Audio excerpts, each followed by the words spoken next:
and AP, if the common difference D is equal to -4, the seventh term A7 is 4, then find the first term ಅಂತ ಕೇಳಿದರೆ. Very simple question ಇದು.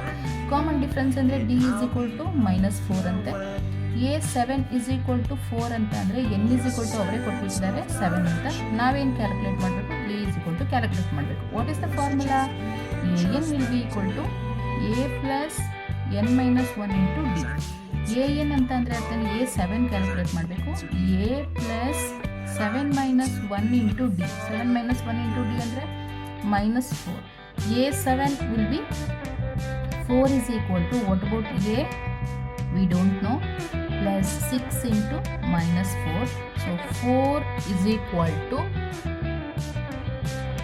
A minus 24. ಈ -24 ಈ ಕಡೆ ಹೋದರೆ ಏನಾಗುತ್ತೆ?